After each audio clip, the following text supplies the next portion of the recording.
Comfortable crickets. Hasn't this been a week? Last week about there, after the broadcast, I heard someone was saying this was going to be a big week in the Supreme Court. And those of you who have been paying attention, I think you saw a little bit of that. Do not underestimate the tie-in, the consistency, the coincidence of all that we've been talking about all the way through. And it may have surprised a few of you, maybe not, if you've been doing any research or have done any research. Long-term plans in play always, way beyond our generations. All these things you've been hearing are all tied together. There's a couple of players working in the world. They're all doing their part to bring on, I'll just say it this way, to bring on a concentrated evile in the world. And all it's going to take to succeed actually is for you to be quiet. And this is the problem. We tend to want to be quiet because it's just so simple and so easy. We're getting all the tools we need to patheticate ourselves. We get to sit around and enjoy our information age, the digital age, the double-edged sword that it is. And all the while, governments that were supposed to be in service to the people, we kind of failed to notice that they started using the word public. And then corporations are people too. And soon apes, I suspect. And why not? I mean, any bestial action should be given civil rights, correct? Why? Because if you got one side to look at, the civil rights is more bottom line to the government, actually, if you look at it. This is what I find fascinating. Within the context of an emotional response to what's been happening this week, as far as what they claim the law of the land is a whole other discussion that kind of points out why. This has been the law of the land, and no one really noticed that we were confined to a very narrow subject matter area. In other words, as I've explained before, the United States of America was created in a political capacity. That's only one authority within sovereignty. And so when they claim sovereignty, it's only within this small specter of space in what sovereignty actually is, and I suggested to you as well, and you can do the research. Article 6 explains that this is a document and an establishment of a servitude, because it provided as part of the document for the attachment of engagements and debt. And I've told you, whenever you're a debtor, you're not a master. You can't be. You're only going to be owing to who you owe the money to, or the engagement, or the obligation. And so the obligation, as I say, is a political construction, makes way for the future of a political response, which we can just, in a way, move the word right on over. I'll do two words for you. One is a policy is police, political. It's all the same family, but to impose that it's in a commercial sense. And that's what you find everywhere, as I've explained before. Between the Declaration of Independence and the Constitution of the United States was a lot of agreements with Britain, and all that worked out. That what they worked out was the commerce connection that would be till today and beyond. And you would be essentially controlled through that if you weren't paying attention. And then we found out there was a criminal element that you have to be careful of as well. So it's one category of thought, improbability, and I say it is one of the many tools of plunder that we've been walked into. That here we gave you a republic if you can keep it, and that was the joke. The woman on the steps didn't have a clue. How was she going to keep what she didn't understand? What she was not party to make. And you're looking at stakeholders of times of yore bringing in what they want upon your life, and allowing you to give consent to that. So I don't see much distinction between the methods that we see absolutely happening today. In fact, you see consensus based decisions are part of our reality today. It's what the issue on climate change is. It's what the issue on about every thing you're going to deal with where the so-called public has a say. It's really only stakeholders now. The public are these corporate structures.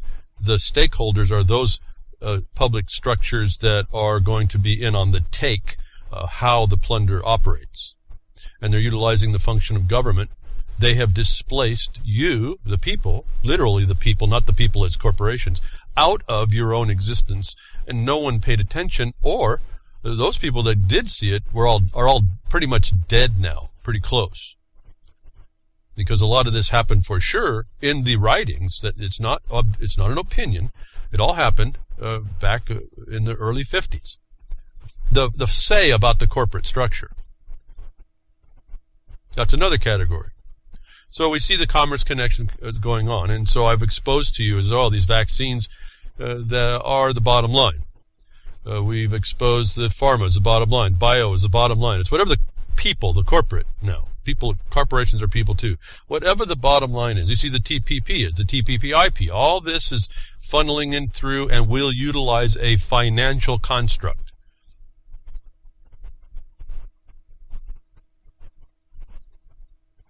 The bottom line is the bottom line.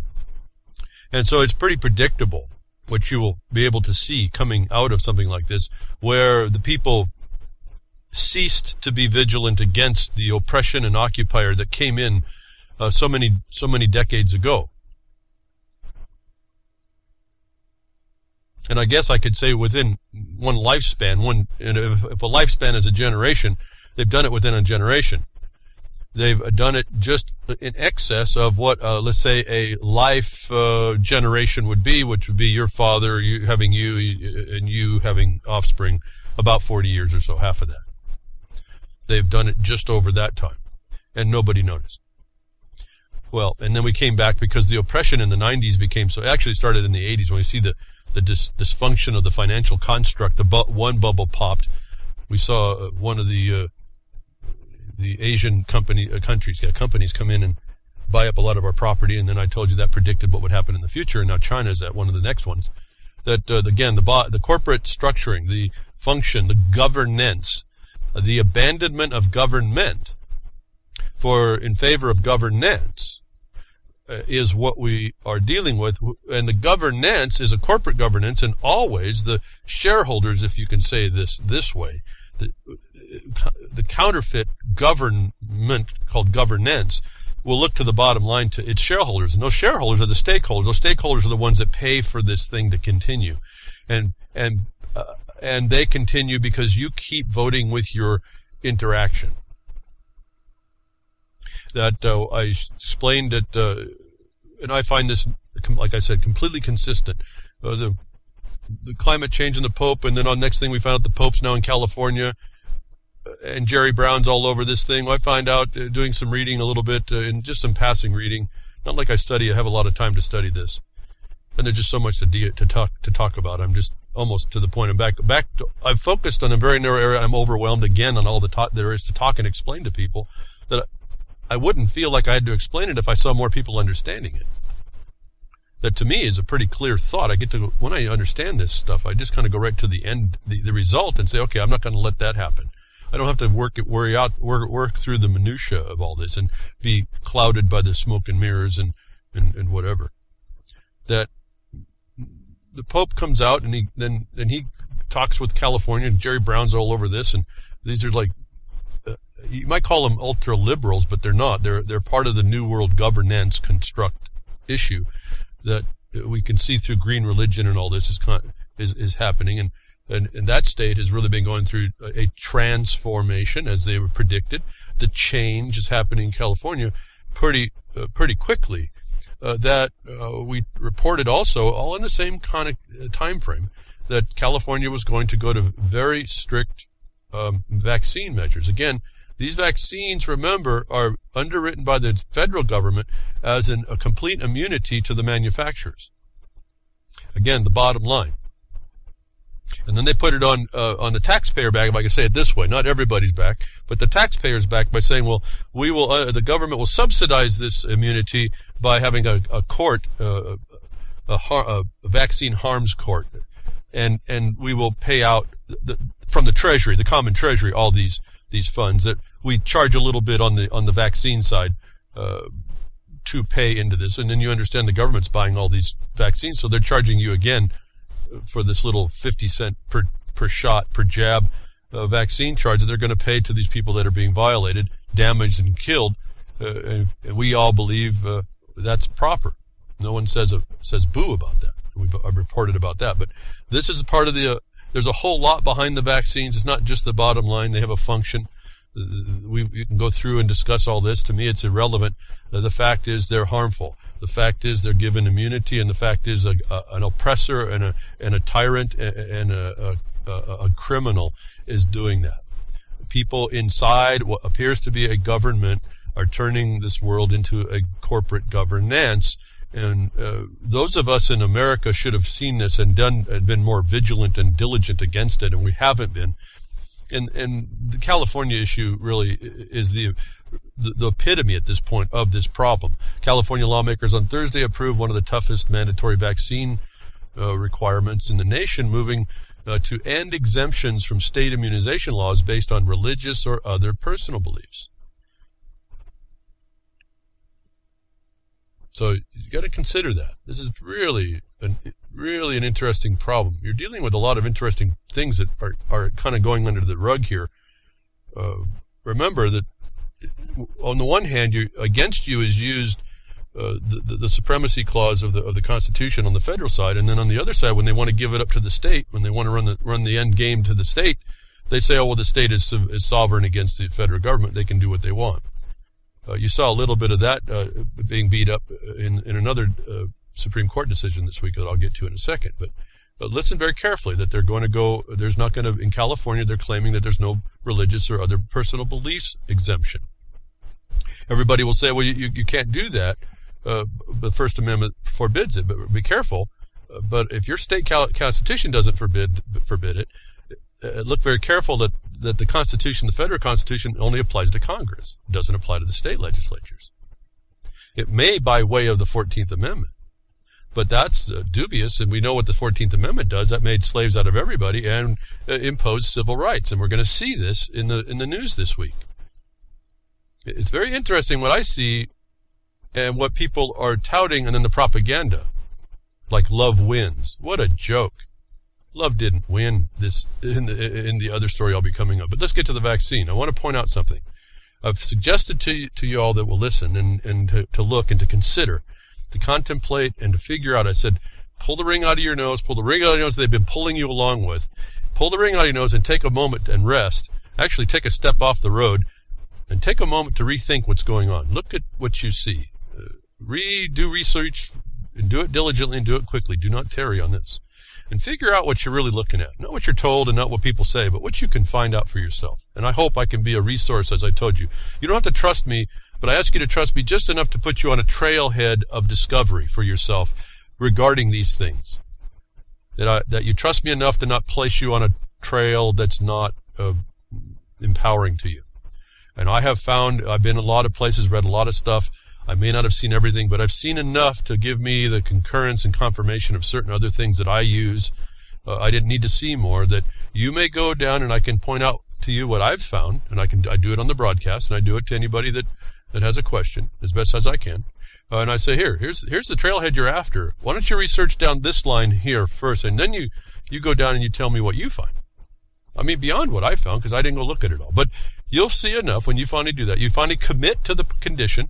You commit to re-engage this thing in your mind, not someone else's programming of your mind. And like I told you, you get certain indications that you're doing that. Your mind, I've had it happen numerous times. It literally, at some point, there's a revelation that hits you. And it could happen in any. Your mind works a lot all the time. It doesn't have to be reading or researching. In fact, sometimes it happens when you've had time to get away from what you've been reading and researching and engaging of, and you relax on it, and all of a sudden, I mean, your mind will literally feel like, I've actually felt like I thought it was rotating in my skull. Maybe it was. I don't know. Maybe that's my problem.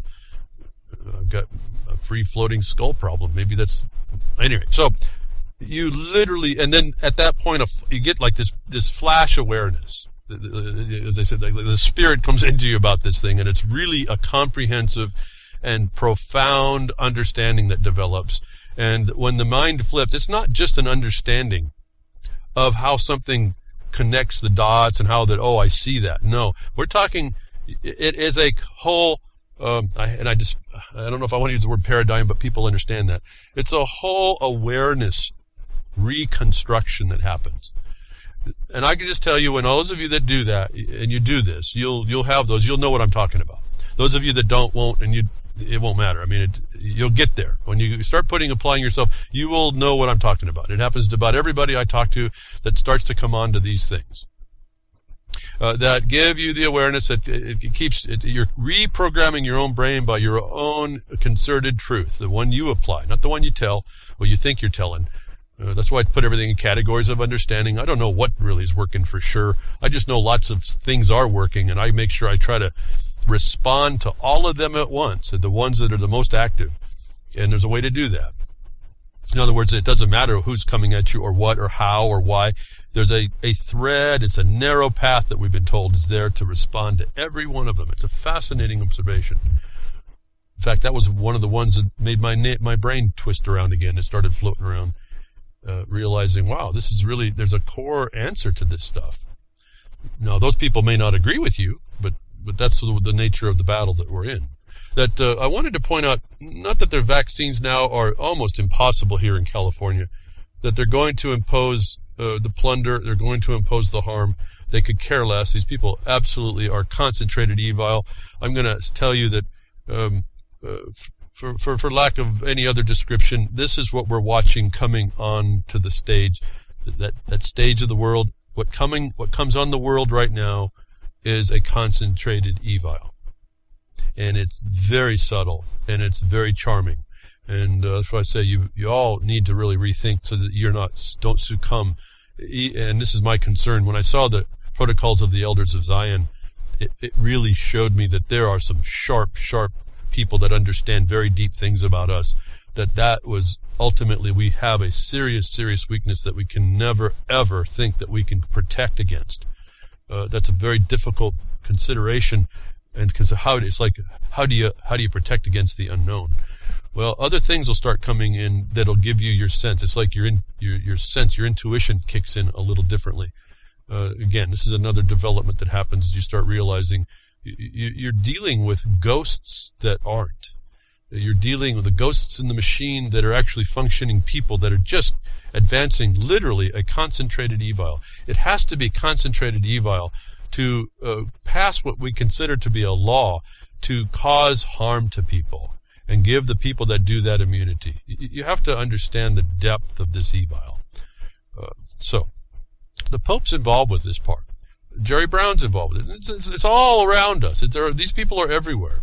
And I've explained this Jerry Brown's connection. Well, he's in a state, and they went after productions of mining, and we kind of got our heads up on Ms. Legislative Representative Wiggins wigged out and made their law to stop people making a livelihood in mining in California. And that's still a very big controversy. The attorneys of which are not making the right claims, that are prolonging the harm. And I don't know that it's because of the way the system is. And the way people are generally, I don't think that there's going to be much ability to stop this, which is a really big disappointment, because we have the power, I think, to shut it down. And a lot of it's just not listening to these people and having that concise word in your mouth about how and why you don't have to listen to them.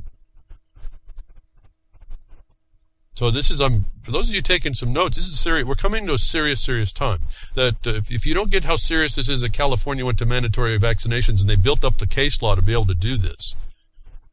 You're missing it. You're missing a very big thing, and you have been missing it, and it won't matter what you find on the internet. You're not going to see it. You're not seeing this, and it's not just recognizing this is serious. I am talking, you have to have the profound observation of what this is doing in the world to advance that governance that they've been talking about. We can call it the New World Order or whatever the heck you want. We can even focus in on a few types of people that may be involved. I'm telling you, they're all soldiers in bringing on this concentrated evile. It's a whole other entity working. But what I wanted to bring up was most important, not about the vaccines, not about all that, is that I've told you over and over and over, be very cognizant of what the words say and always look for the limit of the power of the authority.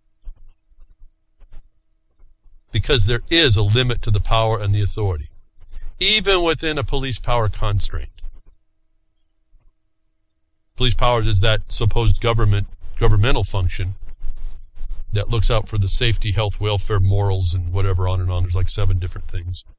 Stands up when there's a major fire that can hurt common. It's big enough that a conflagration that can hurt the major part of society. The government has the power to come in and do what it needs to do, where no single property owner or single citizen, if I can say that, single participant in society can do it on their own. The state as a corporate entity that way, as the helpful commune, not the political commune, rushes to help put out the fire, and not one of us has to kind of feel the economic burden of that. That's a police power. They just do it, and in the moment of the emergency, they get rid of everything. Well, they've learned, and I told you we were in a foot race against this. I hope we learned about this power of necessity faster than the government did, and I can tell you we lost that foot race terribly. NDAA was pretty much the end of it right there.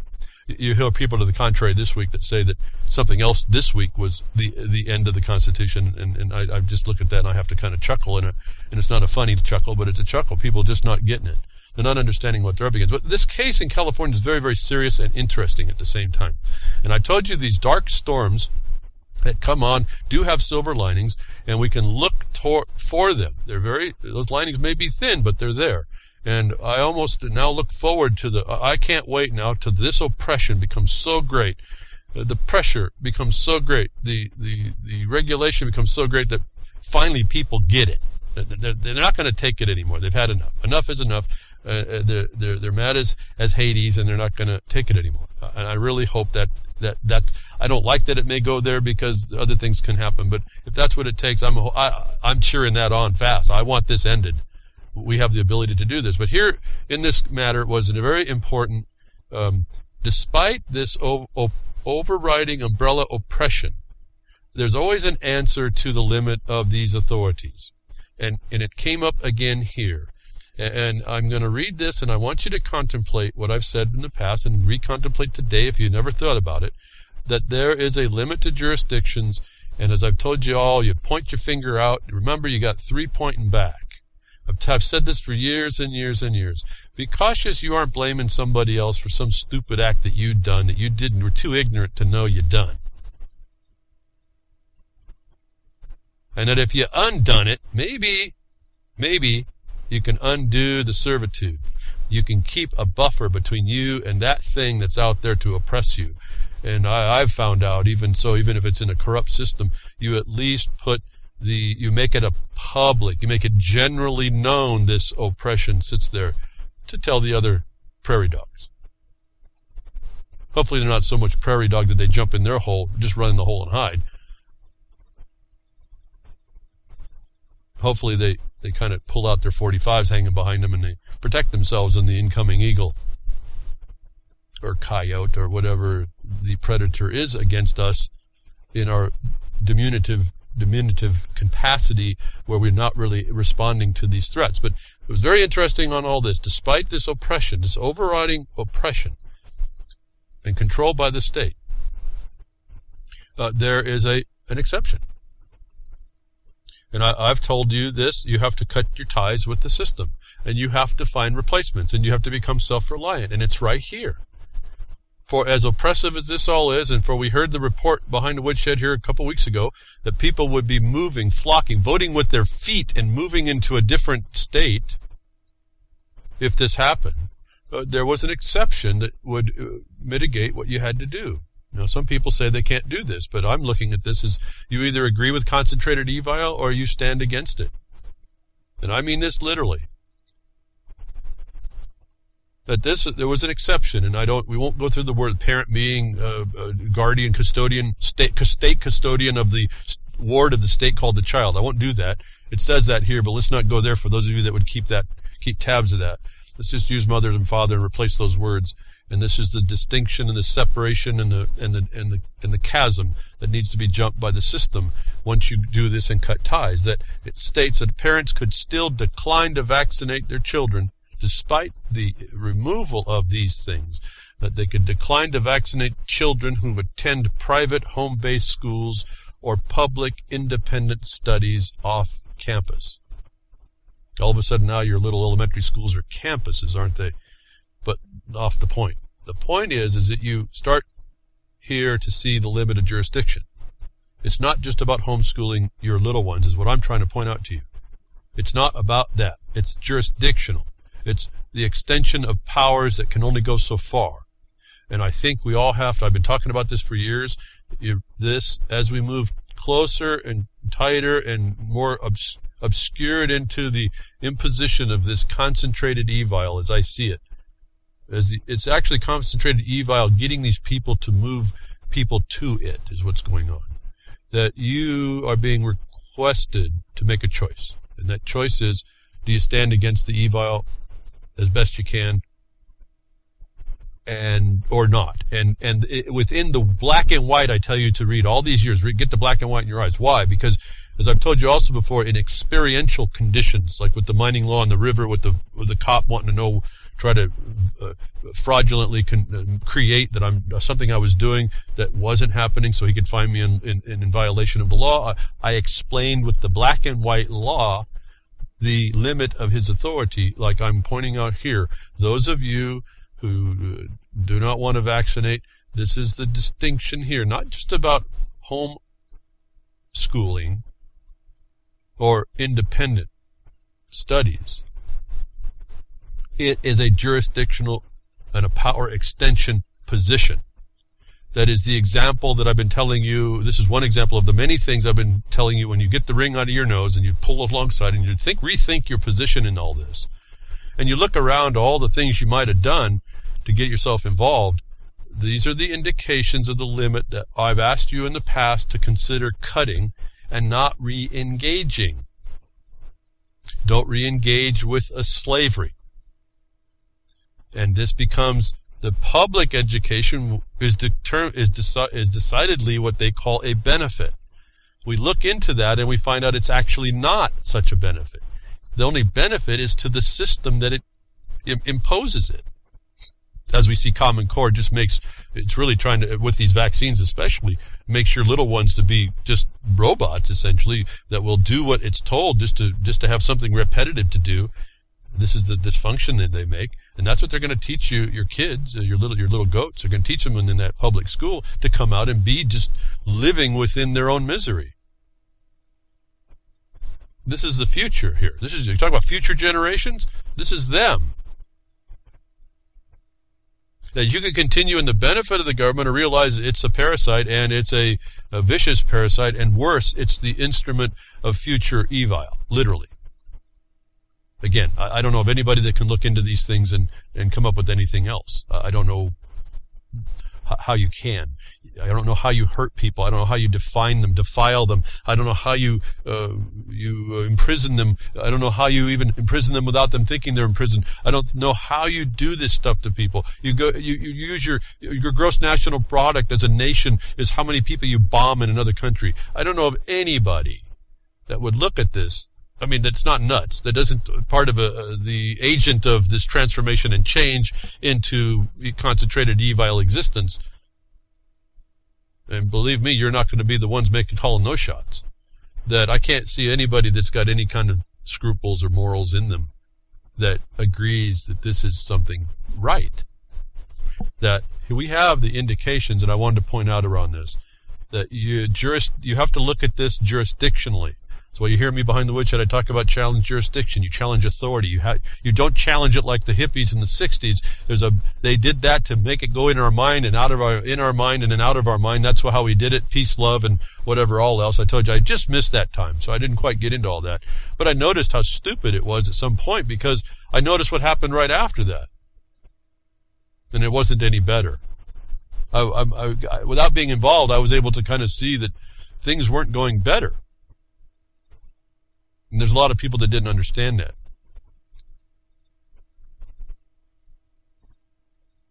We have the choice to engage the system and take the benefit or be removed from the benefit. So if they want vaccines, and we know they cause harm, and we know now it's mandatory that the government will impose harm underneath a color of it doing a benefit, they call it the public good, but what's the public good if it's actually a corporate profit good? So now I'm tying back what I said, that what you're looking at here, when the corporate structure was substituted for the permanent laws of the people, the de jure establishments, and no one really paid attention, you now put the corporate good and the officer, the CEO, in this case what they call the governor, Jerry Brown, he's only beholden to making sure that the corporation gets a profit. Now, when I get, again, all this time gets spent to explain, but there's so much to talk about. I got so much tabs on my board I want to get through. I don't even know if I'm just already realizing I'm done. Time is already over here with this. But a whole other document that I want to get into, I've run across, it was part of our lawsuit type thing, and the people that are implementing this, on record now, this is organizationally on record, are doing this on purpose. So it's not a question that this is just a bunch of buffoons moving around. They're buffoons, all right, but I mean they're in denial of their own selves. But notwithstanding that, this is a plan, and it's a planned plan. It's an implemented plan. It's been affirmed and confirmed and being implemented. That when they say they want you to be mandatory vaccines, and they come under the color of police power, they know the power is there that will protect them, and the system is in place to protect that. That you have to have this awareness. And we have to do things outside, as I've said before, and other people have as well. When you hear the government going in one direction, you have to go 180 degrees the other. Otherwise, you're going to be suffering the benefits. What's the benefits? What do you suffer? You're suffering exactions of every kind. How do I know that? Well, because the United States Federal Code talks to civil rights, and civil rights is the equal suffering, the equal punishment, pains, penalties, and fees, fines, and taxes, and exactions of every kind. That's what the benefit actually ends up being. That these people are out there in organizations that mean to harm you. And they also tie in with meaning to harm you by way of methods that we've identified and have been identifiable, even though they've been denied until they couldn't be denied, like with the UN and the plans of action there, and then the embrace by the Pope and embraced by the financial structure and the toolkits you'll find on the World Bank website to impose all this stuff. It's fascinating what's out there to see if you just know where to look. Well, 180 degrees away from vaccines is helping yourself. Or once you've been a victim of vaccine, you have to find something to counter it. And I'm always amazed that there's these counters. Maybe not all the time, but they're there for some people. You just have to seek them out. That we talked last week that Nemo de Novo has apparently cured himself of a problem that he had of the oil unmanageable. This week we get another story. After only 2 days of cannabis treatment, autistic 9-year-old boy speaks for the first time. Autistic 9-year-old boy speaks for the first time.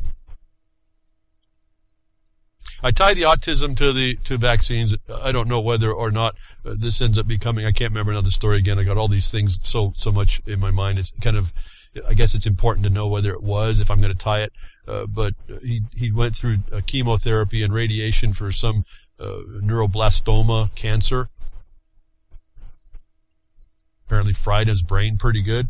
They don't talk about, at least I'm quickly going through, I can't see if a vaccine is here, but we know vaccines cause the autism, or at least the incidence of vaccines have gone up with that, as well as with glyphosate, as well as other things in the environmental harms that if you looked at NEPA wouldn't be part of the environment if they had to go through the tests of federal tests.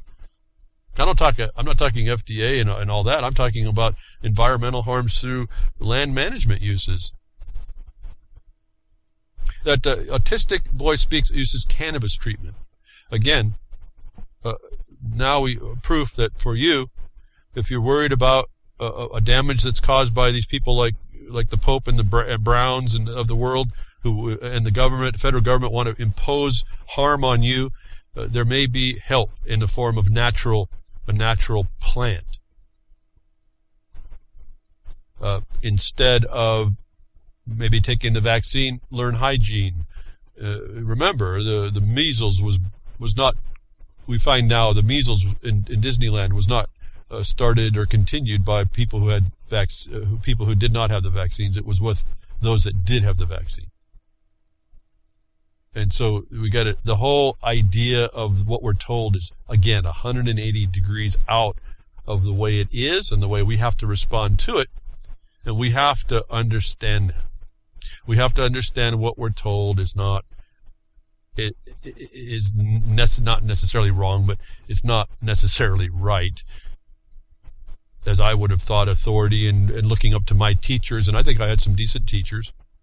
We were in the reading, writing, arithmetic part, even though we didn't realize that arithmetic didn't start with an R, actually. Thought it was cool. Reading, writing, that rhymes. Wasn't anything of the sort, but that's the transition they started to do. But we did learn our math. We did learn our reading. We did learn substantial things. We could take those tools and we could apply them in the world. In fact, I was disappointed to find out that my teachers, as I was going through, didn't explain to me how actually applicable things like algebra was.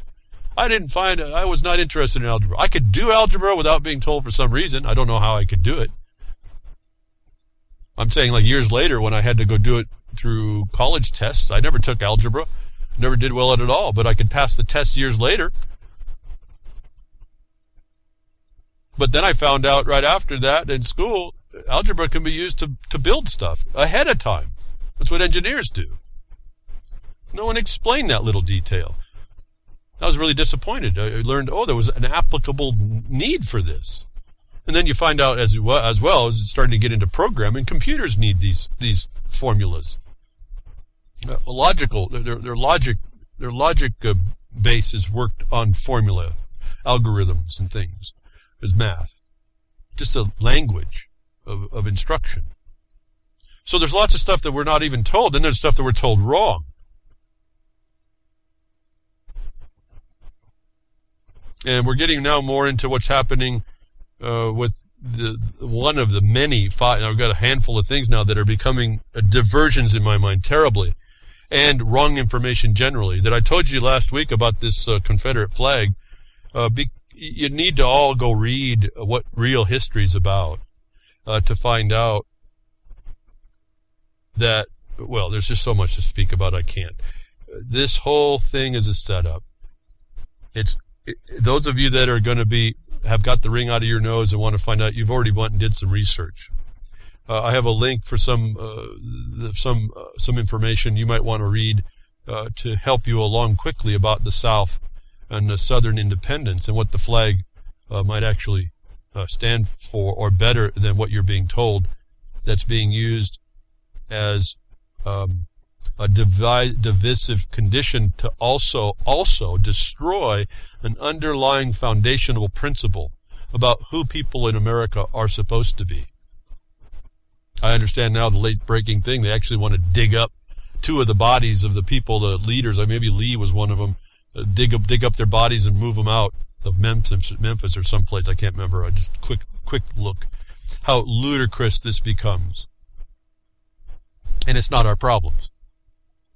But they're trying to undermine the principles underlying these symbols. I'm not necessarily one who who thinks it's a flag. It can mean nothing. It could be just a piece of cloth. But warring peoples used flags forever so that you knew who you were fighting up against and who it was you were fighting from a distance. It was heraldry. It's a throwback to other time when there's monarchies. This develops into the idea of sovereignty, national sovereignty, and you fight or defend a flag. Now, in the United States, they had one that was a civil flag. It was not military. But notwithstanding all that, these were heraldry. These were notices. These are like billboards, actually, on a pole of who you were and what you stood for and what you were coming to do, actually. lies my teacher told me, the true history of the War of Southern Independence, based on this discussion with the flag and who was who and who was what. I want everyone to remember, at least in the very minimal, that the South, the flag we're looking at is a battle flag, but it was a battle flag in defense of what is known and historically recorded as the Northern Aggression. And those of you that studied a lot of this realize that it wasn't about slavery. The slavery was used as a tool, just like a lot of these things are used as tools. And the underlying evile that runs it all could care less, because it's looking at results, it's looking at outcomes. Even today, they get public buy-in to some propaganda that you consent to, and they get what they want. A lot of people identify it as the Hegelian dialectic, a guy who explained this a little bit more clearer, how this works. And so we fell victim to our own apathy in having our own mind to think. At any rate, so this article, if you wanted a centralized place to look at a different piece of information, a different set of facts about what the South was and what that flag, the battle flag, was about, I've got a link for you. I won't even go through it. It's a fact of what once you get certain information in your mind, and then you take a certain position, you get new information, you may very well take a different position. I guess my point is you better understand the condition, and we got to stop taking sides, because that's the division. We have to start working on the evil that wants to have its way. We have to cut right through what I've been trying to get you all to do. Understand how to cut through the noise and break the mirrors, clear the smoke. If you don't clear the smoke, you might become like what happened in the Taiwanese dance floor. They did a smoke and pyrotechnics, and found out that the smoke that they put out was aerosolized. When the pyrotechnics went off, it ignited it, and to require 1,000 people flee the dance floor because it was turned into a big ball of flame. Boy, as I wrote in the WT postings, expect the unexpected. Wow. Expect that one, folks. Dancing in a dance floor, they just do smoke, and pyrotechnics goes off and ignites the little bit droplets of oil surrounded by oxygen, and the entire room turns into a fireball. That was a little piece of information you didn't have, that if you would have, you might have thought different, wouldn't it? And this is what they do. They only feed us so much, and we only go that far. That we're looking today in this last week at a ton of symbolic moves that are advancing what I see as the result of what the concentrated evil they want for us has been planned and now moving. I find it very important to understand, and I talked about this, but well before he became what we call the president, the unqualified one. When I looked at just what is this fascination that's come onto the scene and now all of a sudden instantly popular? Boy, he sure sounds like some of the stuff we've heard before. This is just a song and dance show. This is an ad. This is a commercial. He's doing a good job at that. He's branding himself really well. They admitted to it, and then he still got in office despite all the points. And I told you this guy was being brought into office because of who he was, not necessarily who. He's a nobody. But what the question we ask now, is he black or is he white? I mean, is he both? Where's the distinction? I said, watch out. Watch out. This is the problem. He's the anomaly. He's a symbol of an anomaly that they're going to use to divide us. He's going to be bringing the time of Lincoln, and commingling it with the time of Roosevelt.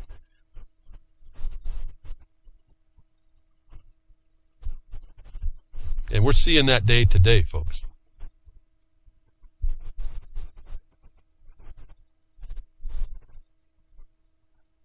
I hope you appreciate really the uniqueness of the history we're watching right now. We are at the very point of where we were as a nation in the Civil War times, as I called it on the worldtruth.org post, Civil War 2.0. We are on the cusp of that. It won't be like the same one. This is going to be different.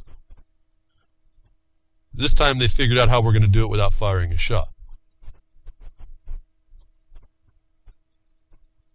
You look at what's going on in the last week, and you're going to start seeing the advancement of what was imposed right at the end of the Civil War. Just as I was explaining to you, this guy, this character in Obama, would be the front symbol for doing so. And I just to show you, like, Roosevelt was crippled. When you see what he did in the 30s, he crippled America. There were symbols. And then that's political nonsense. We tend to believe that they're talking to us and they represent us.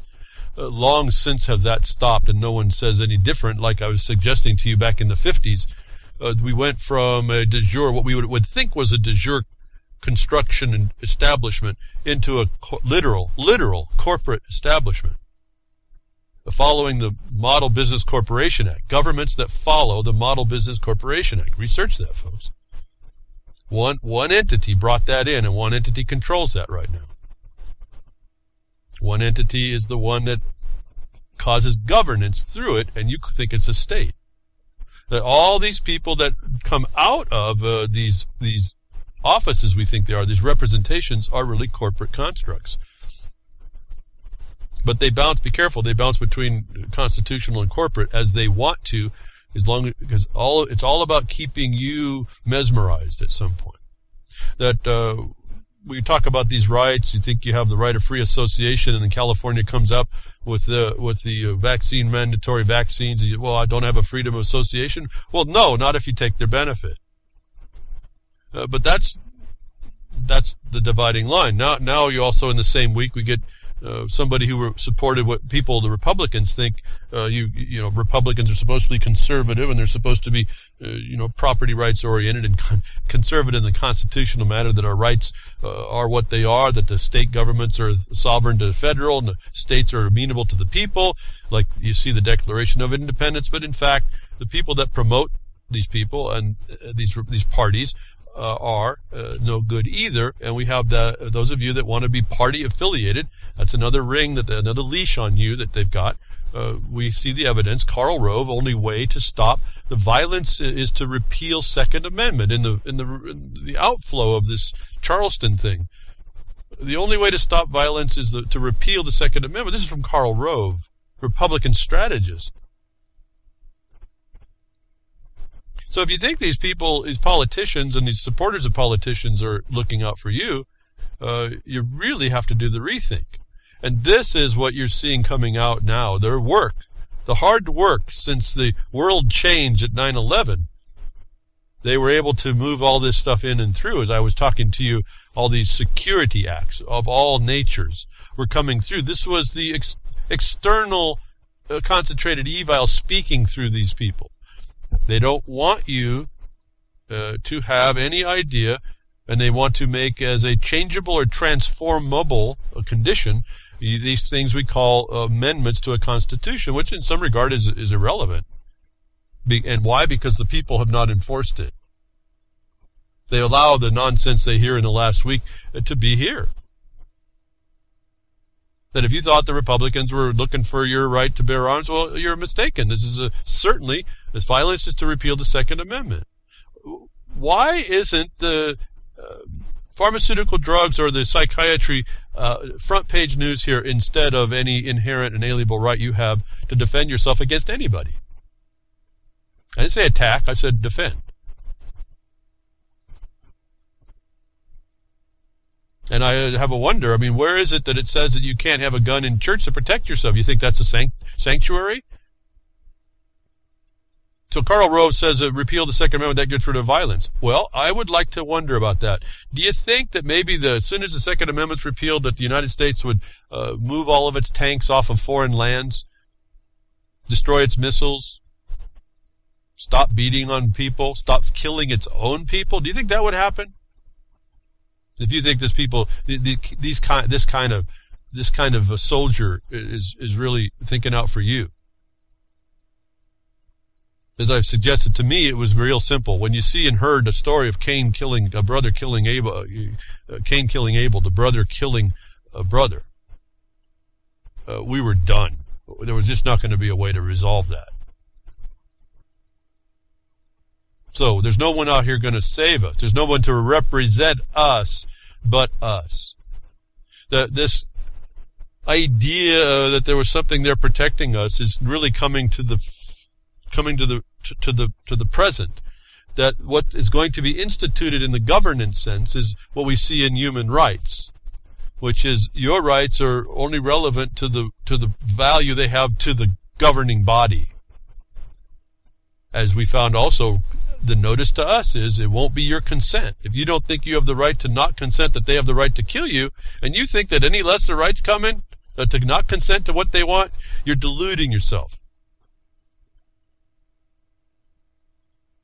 All in the same week. Constitution is irrelevant. Rule of law is dead. Ruling class oligarchy is the power. Well, we could put it all in that context, but that's pointing the finger out, and we got three pointing back. Where have we been, folks? As I read these things, there's just so much to talk about that's an error.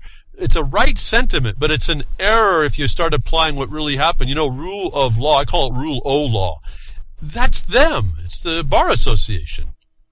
Why do you need a rule of law? Why isn't the law good enough?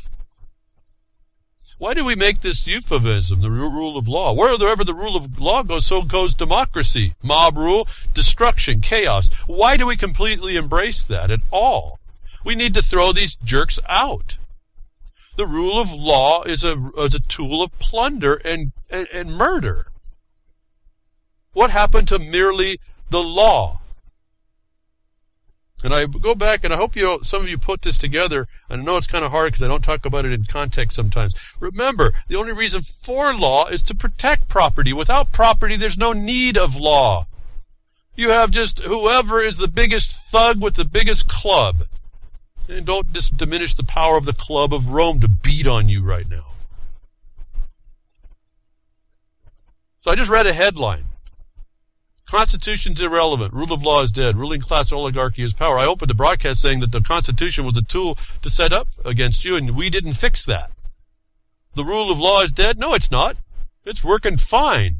It's because it's the agenda's being moved on by them. I can identify the Bar Association straight up. They said it. It's on their documents, which I hopefully will get to at some point. Ruling class oligarchy is the power. Well, it's the one that's active. Where are you? Where are you? If you want to agree the ruling class oligarchy is power, haven't you just consented your power? Crickets, folks. It's right. Just a title, I go on and on about this. I don't really want to, but the sentiment is correct.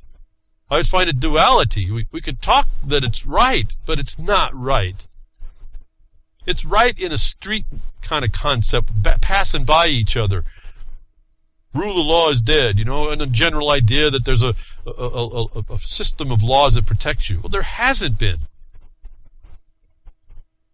That rule of law is there to oppress you. It's in their own words. These documents, they affirm Agenda 21. They tell it to you back in 2001 that the Bar Association affirms Agenda 21. Chapter 7 of Agenda 21, the plan of action for the corporate and global governance is the destruction of property. It's an oxymoron to say there's law in Agenda 21 or that these people are affirming law. That's why they called it something new, the rule of law. We make rules of what the law does, and that's what applies. What's good for the state, the commune, the political commune, as against you and your individual rights. It's a complete destruction of the Republican form of representative government regarding what we know sits there as a reminder of what it's supposed to be through the Declaration of Independence and the pursuit of property, the establishment of states to protect that property. And don't forget, we're coming to the final point. In that same document, it says, and I'm paraphrasing, when the government fails to function to actually represent the interests of the people, it's their literal duty to step up and stop it, change it, alter it, or abolish it. You don't need to go to the Second Amendment to do so, but that's one of the tools that you have. Where's the power then? It's in you. And if we have lost the power to an oligarch class, that's your problem.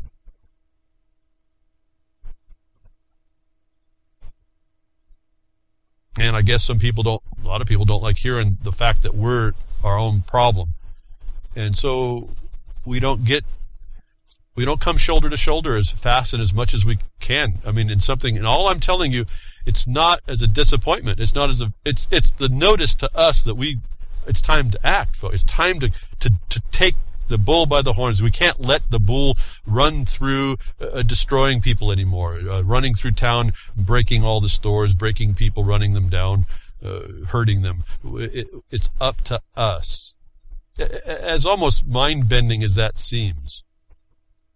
There was a comment on this as we have no constitution, we have no rule of law. Well, yes, we have rule of law, and there is a couple kinds of constitutions. The most important constitution is yours, folks, the one that makes your flesh and blood run and makes you interesting to your own world. That's your constitution. Remember, I try to tell you, you have all the faculties and functions and establishment of any government in your own right. You have legislature, you make your own law, how you will proceed in the world. You have your executive, how you execute that law, how you judge what you're doing in the world, or how people you judge what other people do for you. You have your organs that way. You actually physically have organs that keep you functioning. Your agencies that keep you to go. You are organized. And I've, by extension, told you under natural law, you are a nation unto yourself that way. You have your own constitution. It's your physical constitution. That should be your first constitution, and you should be upholding that at all times. That's one of the main principles that we have denied when we give over some idea like there is no constitution. Of course there's a constitution. Whichever one you're going to start enforcing, or not, and have someone enforce against you. So this whole thing started coming up with the Affordable Care Act, the Obamacare.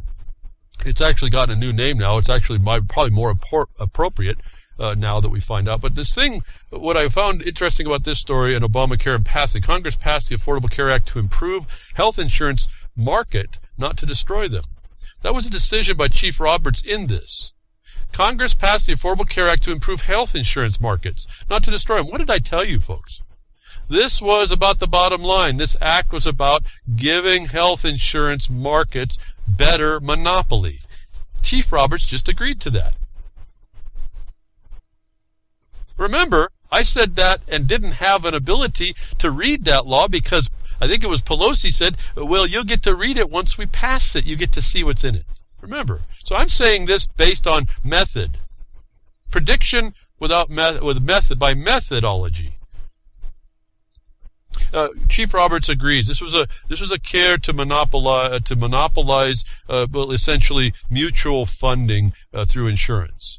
This is to cause better profit to the bottom line of the government and the corporations of insurance. So we have the truth here, and my question is, then do you agree with that? But here's a status underneath that.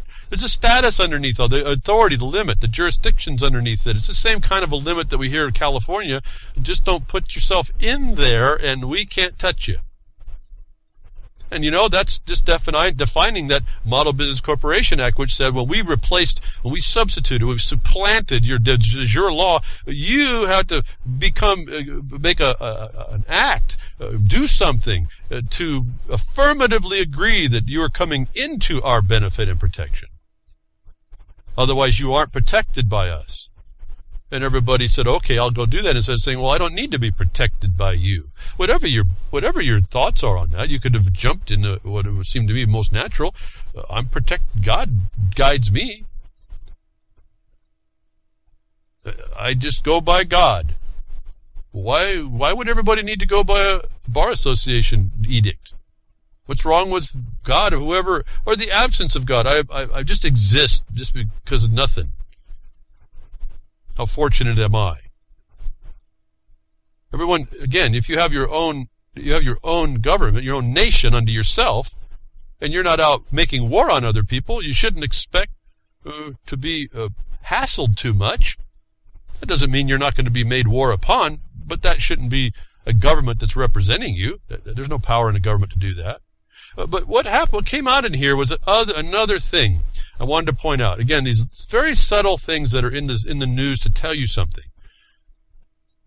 This whole report starts out that there's no rule of law, no oligarchy. The class oligarchy is the power. Constitution is irrelevant. Well, I don't know. Something's going on here, and let's look at it a little bit. The dissent. I think this might have been Scalia's point. Upon this proving that this affordable Obama's scare was actually to help monopolize insurance companies. It wasn't for your health care, as I was telling you. They don't care about you. It's about the bottom line, the corporations. That one of the dissents points out words no longer have meaning. And I think Scalia said that. Let me explain something here. It doesn't matter. Well, all of these supposed judges know this. Words no longer have meaning. Only where the words you're using are not applicable, or where the system that is applying the words no longer use words, but they're now redefined and they're called terms. That Scalia saying this is just admitting into what I'm telling you. This is a different thing. This is a foreign thing. Words have no meaning in what they're looking at. What he's saying in my mind when I read that is we're looking at special terms, the meanings of which are the authors, that may or may not be consistent with street language. That by allowing ourselves to use the terms and re-look at the author's work and interpret what we think those terms meant. In other words, they weren't defined, but they weren't words either. They meant something else. They were surrogates for some other meaning. As I tell you all the time, behind which we can use the language that's coming through to explain better the truth than what we're being told by the words that are being used. In other words, stakeholder. You all think it's you. I'm telling you, no, it's not. And in practice, you find out, no, it's only the ones that are going to be the recipients of the government's largesse when they impose the rule on you. The stakeholder is the one with the stake in the outcome, not you, the one that's going to be plundered and parasitically fed from. That the statement by Scalia, and he does this in a couple of other ways this week. Words have no meaning. Well, there's no words being used. They're terms, and those terms is how the Bar Association does it. The term has in the legal land, a term is defined by whatever it means by whoever wrote that meaning. In other words, this is how and why we get to the place where black can be white, dead is living, people are corporations too. This is terms. They're not words. And so this words have no meaning only told me that Scalia was saying it, that we're making these terms up as well. To such an extent that we're going to call this not Obama's scare like what we would hear behind the woodshed, but he didn't invent this.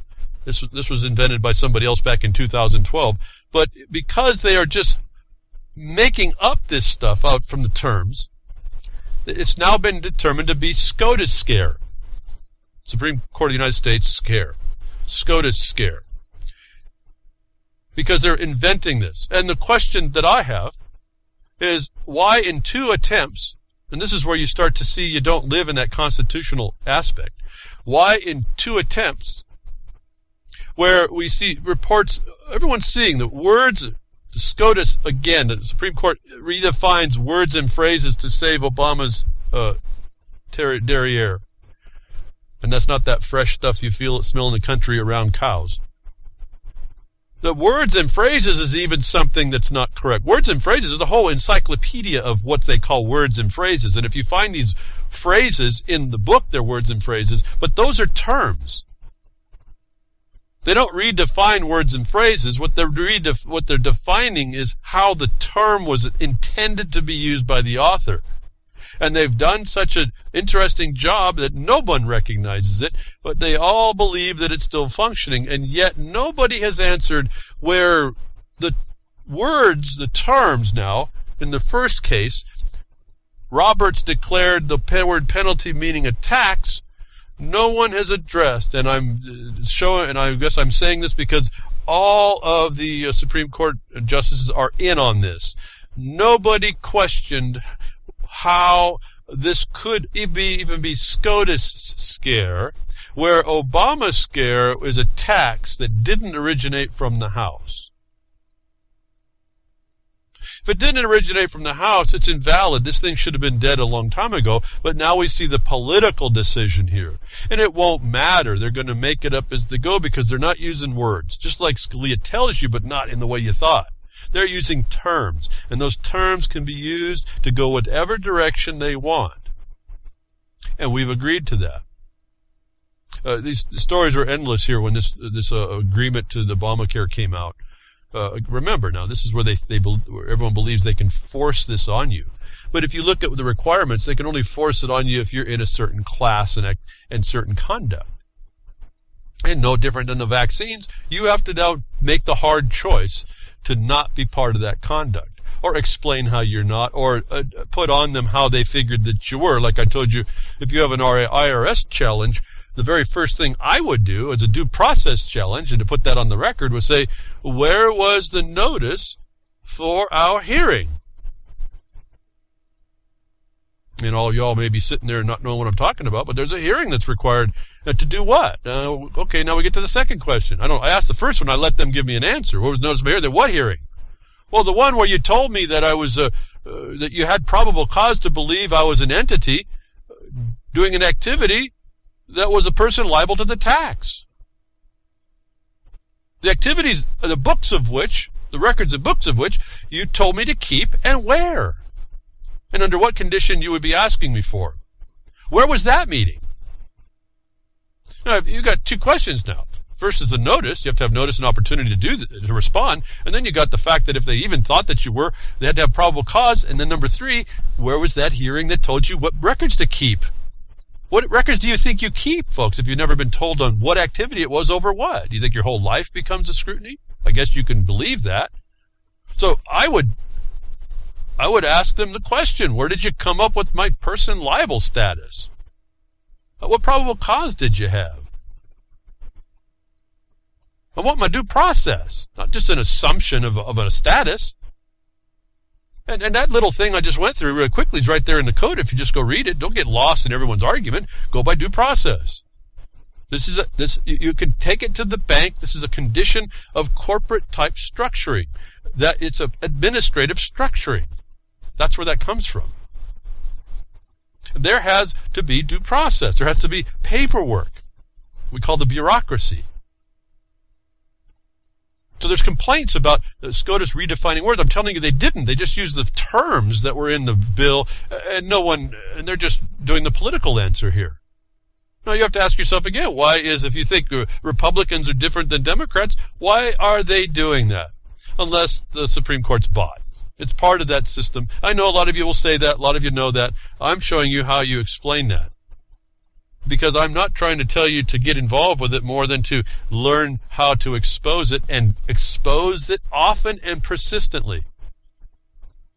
Don't talk about the rule, in my humble opinion, you don't talk about the rule of law not being there when that's exactly what's being implemented right now. That just shows an ignorance on what the rule of law actually is. And you know it's hand in hand with democracy, so it's not a Republican form of government that's running while rule of law is implemented. You understand? Did you hear what I just said, folks? I said once you see rule of law working, you also know that democracy is hand-in-hand working. You don't have a Republican form of representative government. You don't have protection for your property. You have protection only if you're told you have it. That's why it's the rule of law. You have to go through the decision maker. not by the law like it was supposed to be. In other words, let's make it simple. You have a property. Let's make it in land. We find out here, if I ever get to it, you'll find out it doesn't extend. It's not only limited to land, but you'll find out, it's easy to find out. You have land, you have a piece of paper, it's filed with the county. That's notice to all the world to who owns it. I don't need to go to court. The title is self-evident proof, and the only other challenge that can come to it is someone with claims higher title. I don't have to have a decision made by a court. That's the distinction here between rule of law and law. Law is self-evident on the face of a record. And what they've done is the rule of law brings things into gray areas, makes it so they can turn these words, these terms that they use, and they make words into terms. I don't think that there was so many terms in the constitutions. I think those are pretty straight up. But they cause them to be living documents, that these things are they can change over time depending on the society. And so we get what happened also, as it's defined, the other shoe drops. SCOTUS, and again, last week some information came that this was going to be a big week, and it surely looks like it is, at least to get the sentiment, the emotions of people rise without the substance underlying it of understanding about what's going on. So everyone fights each other instead of looking at what the truth is. As I've told you before, when you finally read like a woman is being treated like a man in law, then you have to. Then I'm sure that a woman would feel insulted if they actually knew that, but they got blindsided by feminism and so-called women's rights and all this other stuff, and they didn't. And this is how they do it to lots of statusless people. Essentially, they embrace them and they bring them into the fold, and they deem them to be other things so that they can treat them like the thing that they have jurisdiction over treating. This is the same method over and over again. So women are treated like men in law. Then men are treated as persons where they have obligations, and then they're presumed to have them. So we're all treated as men as persons. That's why corporations can be people too, because corporations are persons. They're just things with obligations and duties to a foreign law. That law is not so law. It's terms for an outcome, an end.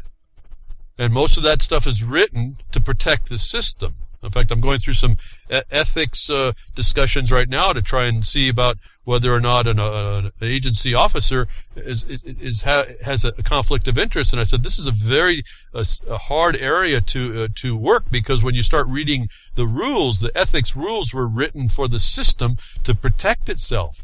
And those rules are only applied when they want to go after someone who is outing the system. But you trying to work their rules for ethics is not going to get very far.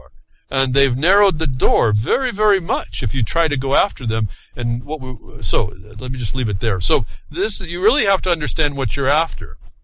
And that's why a lot of this I just go down, you just need to make a record. But so they have these terms. They can twist them whatever they want. They can go to whatever direction they want to do. They have all these ways, these tools, the legalistic tools that they get in to change society over time. You have to understand that the attorneys, the bar association members, the people that have ideological consistent thoughts with this legal these so-called lawyers, these legalistic people, are in league with the governance and global governance system. They need to see it, and the players that support it. So there's many characters here supporting this because it's actually something else. They're pushing towards something else. That these attorneys in these capacities, or these lawyers, or these people abiding by the legal system or the rule of law, so-called, are making decisions to bring on the future lower depraved standard. And this week this discussions the other shoe drops. SCOTUS rules 5-4 to overturn gay marriage ban nationwide. Now I said depraved, and some of you may say, well, then gay marriage, homosexual lifestyle is depraved. Okay, we could go all there, but I look at it a little differently, even so. Because this has nothing to do with what we feel and our supposed religious beliefs or spiritual connections or our lack of understanding or whatever. To me, I've been on the record what little bit I've been able to talk with, actually was quite an extensive talk with a gay man over my life for about 6 months in a job, and finding out way back when that the gay population was terrified of what they see today has come to fruition. Because it was using the lifestyle, somebody was inside the community and using the lifestyle as a tool of division. They saw it then. This is way back in the 70s. I've been watching this one come. I said, wow, these people are pretty adept at what they're doing, and the people that are actually in it that aren't outwardly into this were terrified at what this would do. And we're seeing that this gay marriage ban is now the law of the land, so-called, although I know Texas may be stepping up to say we're a state, we have sovereignty. We'll see what happens there. But I want to point out something to you here. Remember I told you outlaws, the noisy outlaw, the active outlaw can actually take down governments. And so the theory in international law is you embrace the outlaw, the one that's not protected by law. You embrace them so that you can regulate them. And what got me was I look at this and all the misunderstanding. To me, the misunderstanding, the gay thing was, love wins. Well, love had anything to do with this. Not from the government standpoint. That when this is only by a 5-4 overturning, so this wasn't really, this is again ideological lines. And I don't even know if either side was proper. And what I found out was I was reading these reports, nobody talked to what I understand in my observations, in my research, is the real bottom line. You're always looking at the bottom line. Nobody talked about the bottom line. The reason why this has been passed is because it means something to the government on the taxation and property control side. This is all ultimately about benefits, even though there's people that believe that they want something to happen. They're actually doing it for recognition by the government in some status that they didn't have. The noise over which is sufficient to cause a trouble in the government, that it's better to embrace it and bring them under subjection. Tax them and do what, folks? Give them civil rights, isn't it? That the government wins on this. Has nothing to do with your opinion of being homosexuality at all. That's what they use, what the system uses to bring us into servitude while we fight amongst ourselves. One of these reports, and again, so much to read through. Oh, that's right, the next one. Obergefell recognizes the connection between liberty and equality. That's the point I'm getting at. I was wondering where this was. It's actually another story. The same story, same subject matter, but someone else saw the liberty and equality connection. What did I just say about this is to bring into regulation underneath a status of civil rights, the equality of which is what?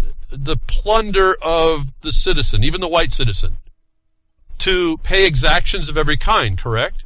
That the story I found was, I just look at these little things, I'm looking for little clues. That people understand this. The description of the people that have the line on how this works tells us that this report tells us that they recognizes the liberty-equality connection. Well, equality is civil rights, folks. It's civil rights is equality, the right of equality. And the liberty is connected or conjoined. What did we say before that liberty was? It's not for being free. It's like walking, you're a sailor and you're coming off, you're going to leave the ship and you have liberty to leave the ship, but you better get back in time, shouldn't you? And you better not do what you ought not do when you're not on the ship, correct? And when you come back, you're going to be doing your little job, what you're told to do, right? That's liberty. That's not being free. And so this being told what you do is connected to equality, the right to pains, punishments, penalties, fees, fines, taxes, and to pay exactions of every kind is what just actually happened with the embrace of so-called gay marriage. It's not marriage at all. This is a status. This was more properly stated as domestic partnerships as in a business. That these partnerships are extended the benefits of what the benefits of given by the government are. In other words, things like probate, things like hereditament, things like taxes, other exactions, fines, fees as a union of partnership. Those of you that don't believe it's a marriage, you have no say because that's not your jurisdiction. You ought to have remembered what I just told you about the vaccines and just got out of her, my people, if you want to say it that way for the religious side, and say don't commingle and adulterate your existence. You didn't need the state to be in matrimony, holy matrimony, separate and distinct and hold your jurisdiction pure, but you didn't. And when you didn't, you became part of the status that looks at everyone as from a parasitic standpoint to plunder equally. And you forgot that when you engaged by being your legal union, your legal civil contract with the state, your legal what they call marriage, which is just a contract, that you gave over to the state your authority that was separate before. That you now have given up your power, your authority, if you had any, to say no. And again, as we point out and we say that's wrong, we got three fingers pointing back that says you must have done something wrong to be here. This government does not speak and listen like and think or have a spirit like you do. It doesn't respond that way. Why people put that on this thing, I don't know. When you break yourself of that, you're going to talk about being free. There's a whole lot that just sheds away quickly. The chasm that I keep telling you, don't jump over, don't bridge that chasm. Try not. They got it tough on us, but try not to engage that system, that legalized system. Stay in the law. Don't go to legal. Do not jump the system, and don't let them induce you to sign into something that comes and bridges onto your territory. They're not talking about lawful marriage. They're talking about legal partnerships. And you, as a man and woman and so-called heterosexual, which is irrelevant. I told you there's no gender in legal. So as soon as we talk men and women, we're talking nonsense. You're looked at two obligated persons joining a partnership. That's all this ever is. They get us to fight amongst ourselves. They get us to say the flag is important beyond what it is, that it means slavery and this, and it doesn't. They get us to find that value, when actually the underlying principles are what being destroyed for two reasons. One is because they need to be destroyed. That symbology that connects to the principle need to be destroyed, but you did it too, because you never held to the principle and cut the conversation down to what it was supposed to be. Or not had the conversation at all and just said, listen, till you know more, I don't need to hear it from you. But here, this recognizes the connection between liberty and equality in a news headline I found fascinating, that you can intuitively know exactly what happened here, that this is not a good thing for homosexual lifestyle. When you understand truly what Title 42, Section 1981 says, that you will enjoy equally the punishments, pains, penalties, fees, fines, taxes, and exactions or extortions of every kind. I think when you look at it this way, you start to realize maybe it wasn't such a cool thing what they say the white citizens were under when they gave this right to the black citizen, and then to women, and then to people that of other ethnicities, and now to lifestyles and identities. They're completely fabricated in a fiction. And we get upset about it. I'm fascinated by that.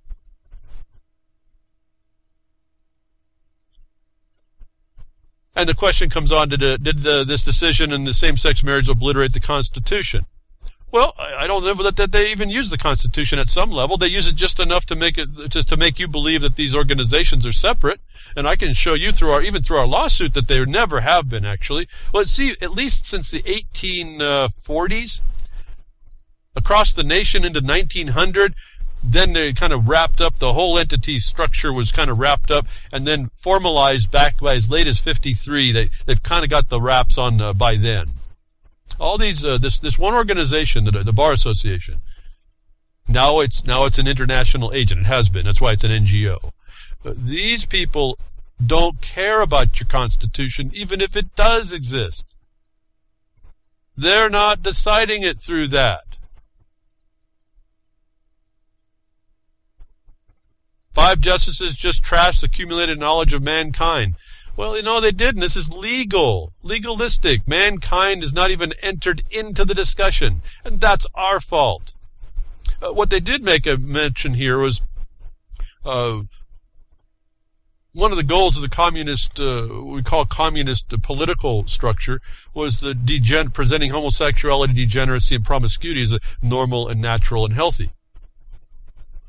And so I found out, I just bring this up because there are these basic guiding tomes that are written that they follow, but they're really not, be careful not to get lost in. Like I tell you, don't think it's communism that's coming on you. It's literally concentrated evile. I don't know what else to call this stuff.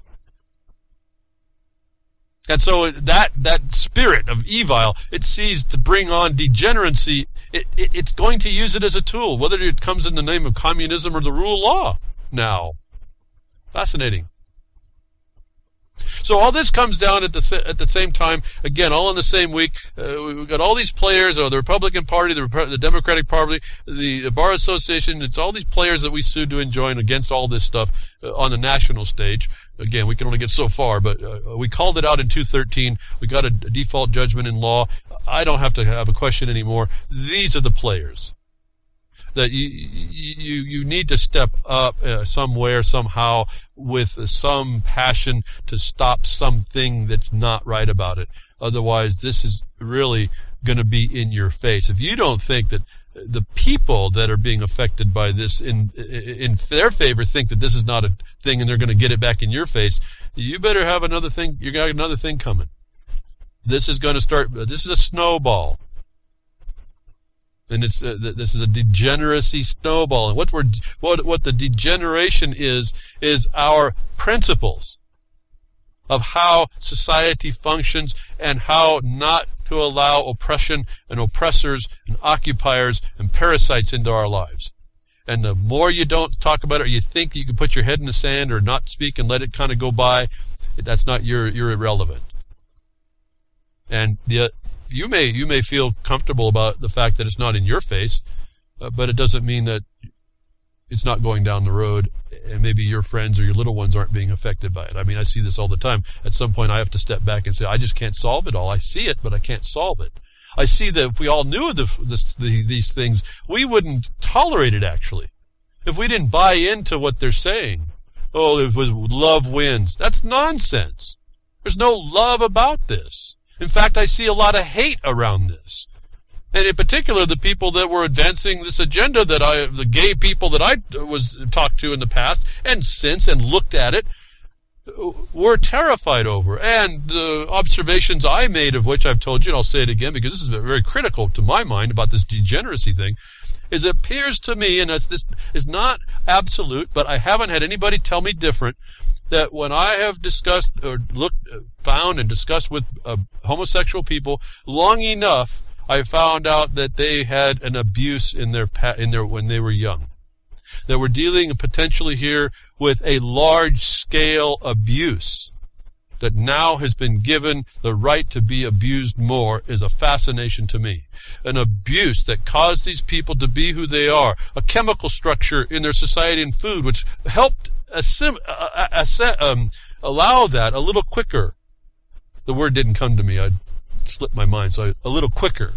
The condition of which, that's why there's no judgment here, it's just a condition that we've been allowed into. That we are dealing with an abused society. I see that more people are agreeing with this lifestyle. These are abused people. And they've been abused by the legal system, they've been abused by society, they've been abused by the education system like Common Core, they've been abused by commercials, by the technology, electronics technology that we found out can cause tumors as well as reprogram your mind. I think even some politician said you want to just get away from your TV a little bit and you'll have a different type of memory redevelop.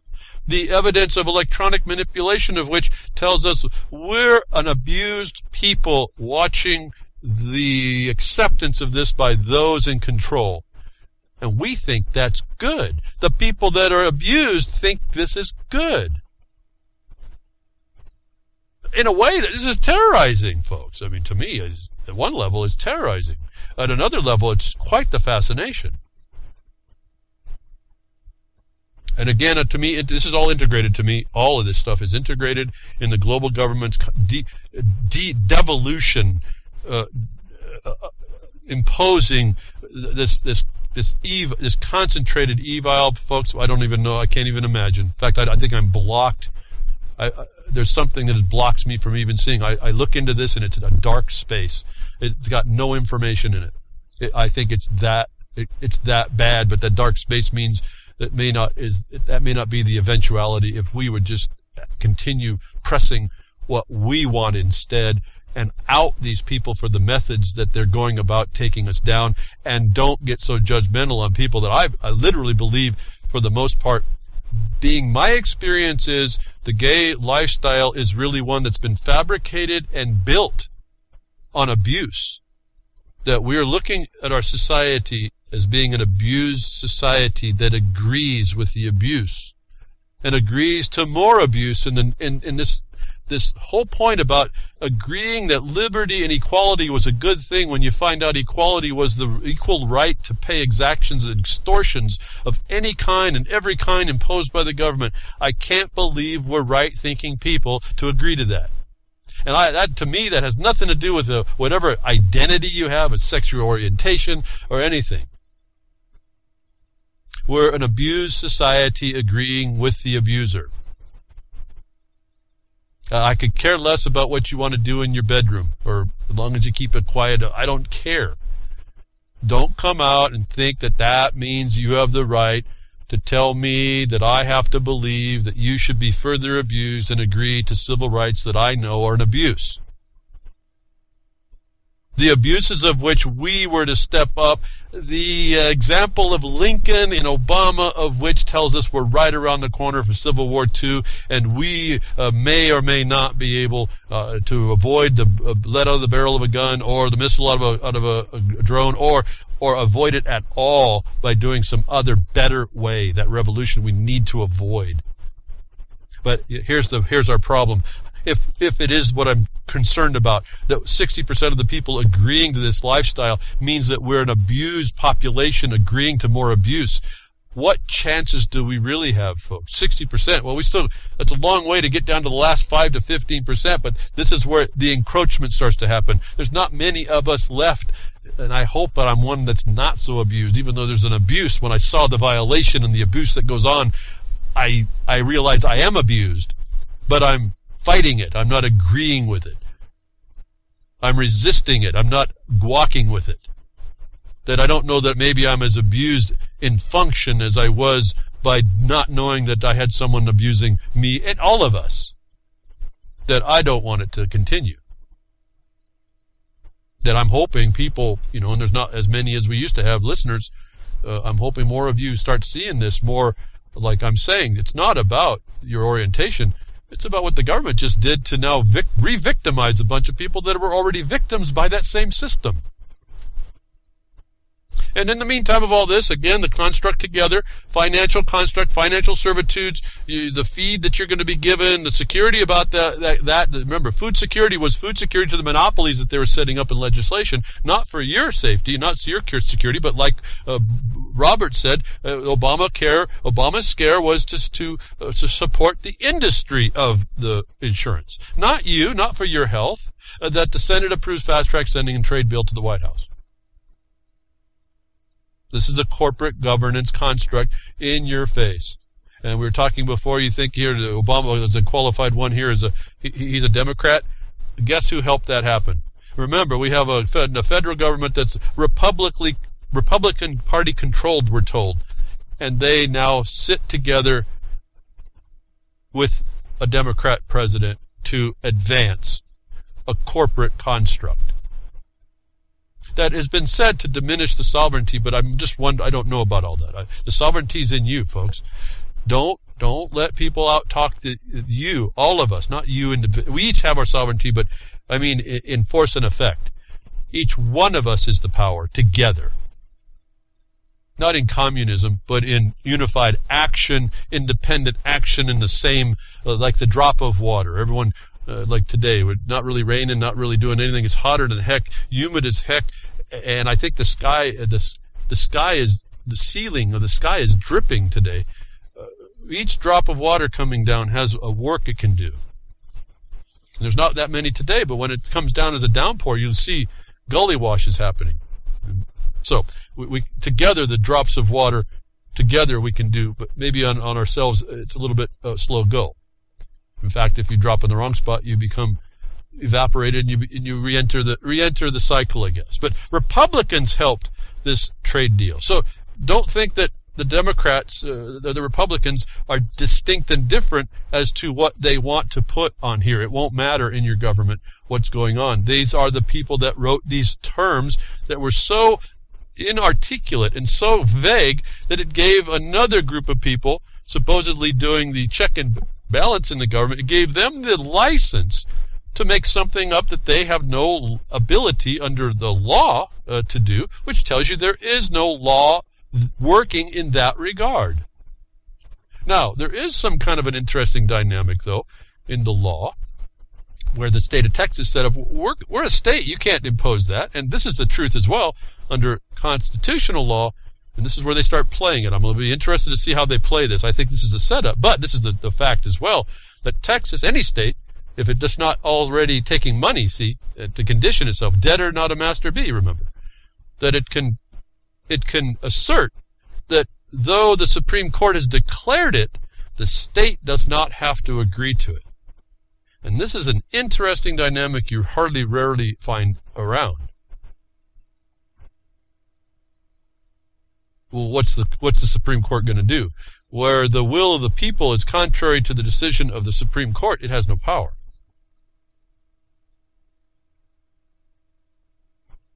And so we have what we see is Texas doing that, but that puts us right onto Civil War footing, doesn't it? South Carolina, I understand 115,000 people and maybe more now signed a petition to secede from the Union here this last few days over this darn flag. It's an important symbol. I don't want to, in fact, I didn't say the South shall rise again last week, did I?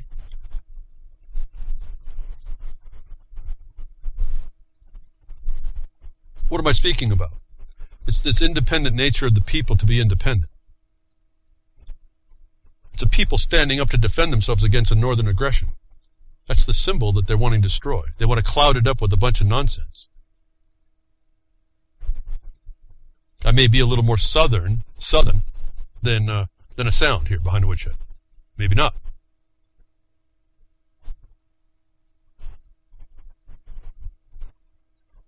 These are very powerful concepts that are trying to be erased in us.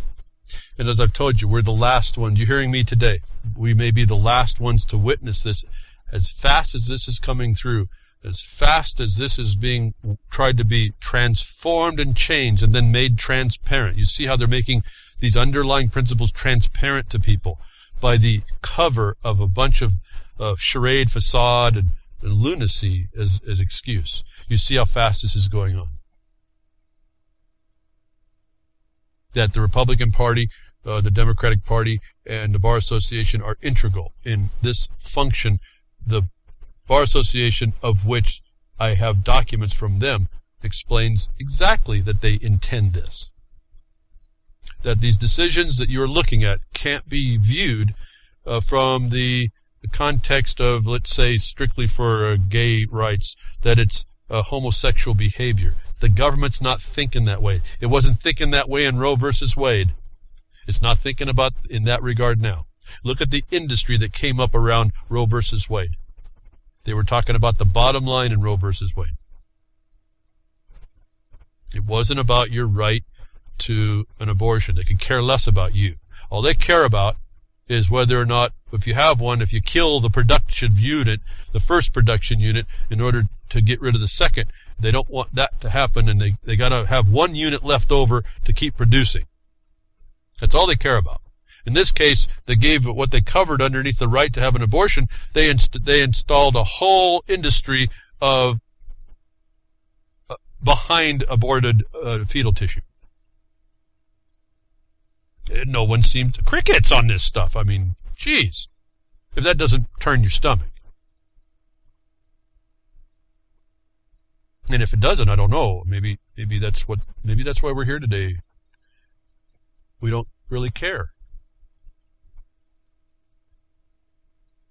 And within all these anomalies, which I find always interesting, within all what the notice that came down this week in big concentrated form, which I kind of looked at as integrating, I believe this is integrating the run-up coming into the consolidation of international order over the top of national sovereignty and blending it with the Pope as well. And you see the connection to the financial construct through the corporations. They want to be sustainable corporations promoting sustainable development, and they've already bought into, as well as the Bar Association documents will tell you, they've already bought into carbon taxation or carbon plunder on the rest of y'all in order to support this agenda. That can't be disregarded how this works, but within all this other things that look detrimental to me, at least from the standpoint of the international imposition and occupation over us, under cover of these very emotional concepts. The High Court sides with an inmate for excessive force cases. Supreme Court is making it easier for inmates who are accused of crimes but not yet convicted to bring cases of excessive force against jail officials. The justices of Monday ruled 5-4, again split decision, pretty close, in favor of a Wisconsin man who sued jail officials for civil rights violations after they used a taser and other rough tactics while transferring him to another cell. A jail cell. Well, again, civil rights violations. So what I found interesting about this is that this is the right to pay exactions of every kind and no other. Apparently, just moving from a cell prior to you being convicted. In other words, the system has gotten licensed now to treat you like anything they want. You are still outside the jurisdiction sufficient to say that the imposition of an exaction was violating the right to make the exaction under Title 42, Section 1981. Man jailed for 29 years for resembling a serial rapist. If you didn't think that there was complete lack of justice in this country, here's another example. These things fry me. I don't know what to do with them, but they just drive me nuts to hear them. He was locked up for almost 3 decades for crimes he did not commit. But now a Virginia man is finally free after DNA tests exonerate him completely because he looked like someone who the victim claimed was he's the one who done it. Now I wonder now, folks, does this gentleman get the conviction being wrong? Do you think maybe he was mistreated all those 29 years? Maybe that if that guy that was prior to conviction was able to have a civil rights violation, do you think this guy has some civil rights problems here? Maybe those civil rights weren't supposed to be imposed before the system actually has conviction that it has right to beat on you. Why does it need that process, folks? And I'm telling you, that's the distinction when you're in the jurisdiction and when you're not. And the way you get away from that jurisdiction is to be able to out it for the lack of authority that it actually is. Why I keep telling you about your pre-plea remedies and avoidance, your administrative answers, and all these other things that are available to us to keep us protected, except on these ultimate proofs that the system of justice is just us, just 'cause. No just cause, and it's just 'cause we're in the seat of decision.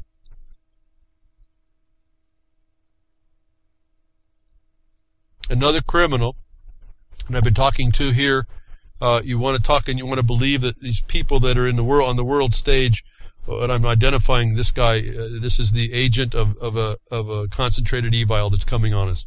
I've talked to him just a bit last few weeks, this Pope and the climate change. If you think that they're centered in godly things or spiritual things, or however you want to identify the things that's outside of us that happen to spite us, like the fact of you breathing at all. Have you ever thought about that? That's always amazed me. That's a proof, I think, all by itself. Just take a deep breath and tell me who puts that there. Who put that there? Who's going to take it? I don't know if I can identify it, but I didn't do it. That's the main thing. I didn't do that. Deep breath, folks. Breathe deep and relax. Breathe deep. Who put that there? That's a fascinating thing. That was another one of those mind twirlers. Whatever you believe, to me, that's impressive. Whatever you believe put there, that's the kind of things I'm talking about here. that you think that is what a religious leader or a spiritual leader does or whatever. You don't find that in this Pope, and you don't find those around those that associate with this Pope over this plunder that's coming down in the forms of vaccines and the Obama scare and a SCOTUS scare, the fact that they will give everybody civil rights to bring them all in, to beat them down and abuse them before they get them there to be able to beat them down. Remember, like women, they were causing them to smoke and put on chemicals and act unnatural and destroy the family, all to be more important, denying the importance that they were, to defile them eventually anyway, give them civil rights, to bring you into the vote.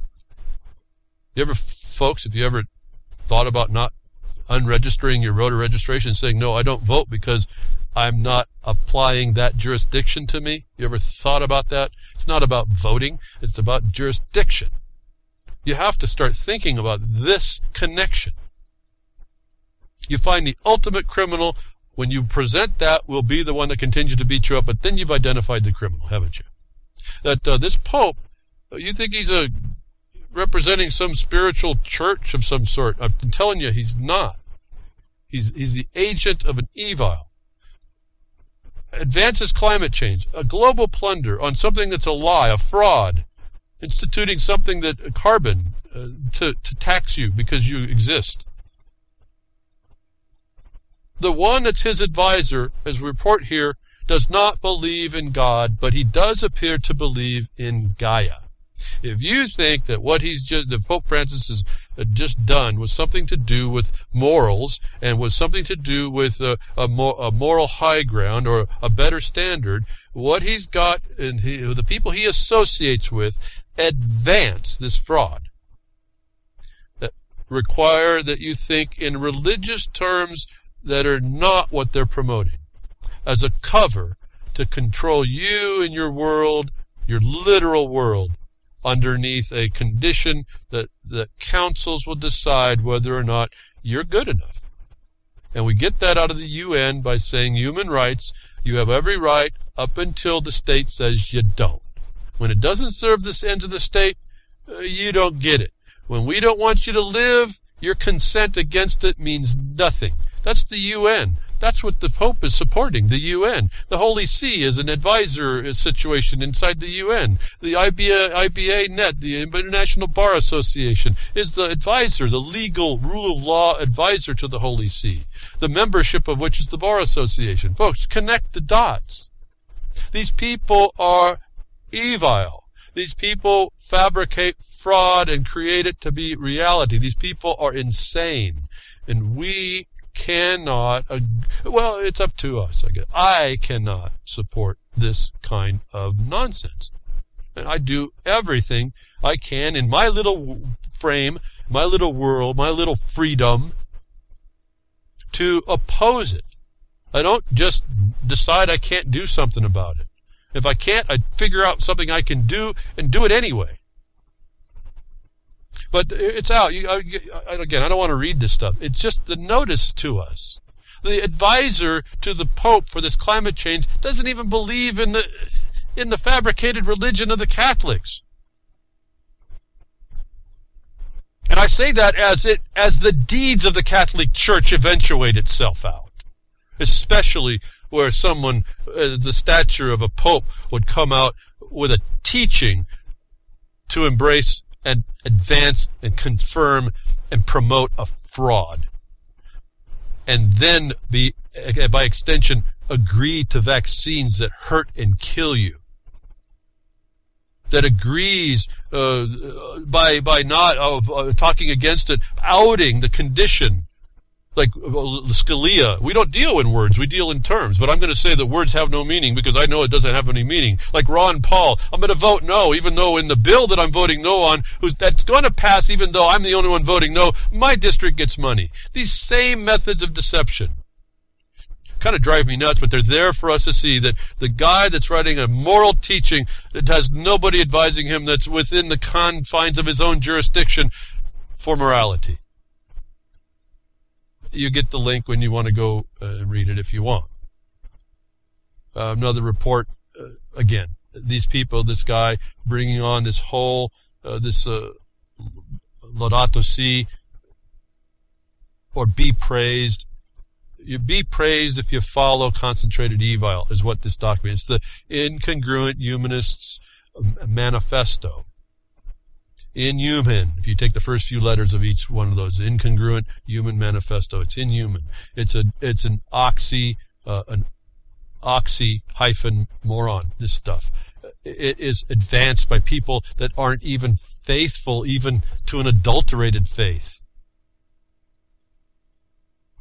Given that those people think it's valid, I guess is the point here. See, how divorced we are from principle and foundation is really, and how easily we allow ourselves, or can be put in, how easily a whole society of people have been abused sufficiently that they'll allow abuse onto other people's and say, that was good, bring on the rainbow.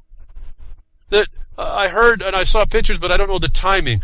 I saw pictures of prominent buildings. Interestingly, you look at the names of the buildings, the White House and the Rockefeller Building, with lights that went up with rainbows, all on this abomination, allowing abused people to be having a special class to receive rights to be abused again through civil rights. Liberty equally applied. Astonishing to me. I think I'm stuttering because I'm blown away how sick of people we can be made, and how docile we are to it, how clueless we are to it. And when some people stand up to talk about it, you're not listened to, or you're just turned off. I think for me, I'm just turned off by most people because I don't do the controversial stuff really. Well, I do, but no one recognizes it. And that's part of this problem. And I hope I'm not speaking too highly of my own observations. Once I focused my attention down in the last literally 30 years and down in 10 to start refining what I was seeing in the world and making sense of it. It starts to make sense the way I look at it, because it's nonsense otherwise. Who is involved with all this plunder? The Pope, he doesn't even have someone around him that he puts the Gaia principle, doesn't even follow his own faith, and that faith has been so adulterated on top. All that stuff's been adulterated. Who's involved with all this? And I've come up with another report. If you want to know some of the players and why the Democrats and the Republicans don't matter, and the Bar Association involved, and you look at business, and I told you it's about the function of business and the bottom line. The Chamber of Commerce plays critical in this, and out comes the report. Chamber of Commerce, Boner, Obama, and McDonnell just screwed America. That was SCROOD for those of you that are sensitive hearing. Screwed, SCROOD. America's done, folks. Why did I bring up this about the Chamber of Commerce? Well, they're about in every place, aren't they? And they are an agent of this concentrated evil, if you hadn't known it before. They are integrated with the COGS. They're integrated with things like ICLEI. They're integrated with all the nonprofits that do this plunder, that support business and jobs. Nonsense. In fact, the land use in Oregon is surrounded. You don't get to use your land unless somehow it's connected to some job creation, which they don't want to be created because they want no one using their land. You start understanding the black and white and the truth of what they're telling us, you realize we're already controlled, and that should have stopped. But get over to the Chamber of Commerce. This is a world player in America, working with these people in the society, in the office that we think are constitutional, to really do over what we consider to be America. We shall have a world government. Whether or not we like it, the only question is whether world government will be achieved by consent or conquest. It's a quote in this article by James Paul Warburg, author of the Federal Reserve Act, but spoken of, I suppose, in 1950. I think that it's, and this is Obama's task, that we will be to develop an overall strategy for America in this period when really a new world order can be created. Was Henry Kissinger in 2008, but this is all before Obama. This is the Club of Rome as well, clubbing you here. You're seeing the formulation coming together. This is the Pope. This is the bar. This is the political party. This is the NGOs. This is the Chamber of Commerce. This is business. This is industry. Global corporate governance constructs controlling your life, Protected by what? The Pentagon, of all people, going and blowing people up that have any independent way of life, that don't necessarily believe in the melting pot, don't believe in multiculturalism, don't believe in this kind of nonsense that somehow in these insane people's idea that you can meld people together and have a multicultural existence and in flavor and in experience when you push everybody together and make them non-different. Pentagon rewrites. You want to talk about the law of war, folks? This is wasted money because I already told you the law of war, and this is in quotes, but the law of war was obsoleted by the memo supporting NDAA, where the government, the White House of any president, threw the law of war on its head. Page about 66 of the memo, and it says it went extrajudicial. The Pentagon rewrites the law of war and declares belligerent journalists as a legitimate target. If you didn't know, this is getting evile, and that we didn't have an actual First Amendment actually with these people. The law of war is rewritten by the Defense Department. That's a double speak, folks. Remember, it was the Department of War. That they changed the name, they rebranded it so it feels better to you. You can identify with it. In other words, they transparentized what they actually do, and it made it more palatable to you. That now these warmongers, they're tool of the warmonger, this global war that we're in, has now declared the people that will give you the information. Maybe, although I don't consider myself a journalist, so opposed, maybe even yours truly behind the woodshed, that law of war declaring belligerent journalists are as legitimate targets in this. It should be a little bit of shocking to you folks. This is insanity par excellence. This is the concentrated evile we can expect. I don't expect it going to get less and easier to deal with. As I've been asking you, please step up sooner than later. It doesn't get easier.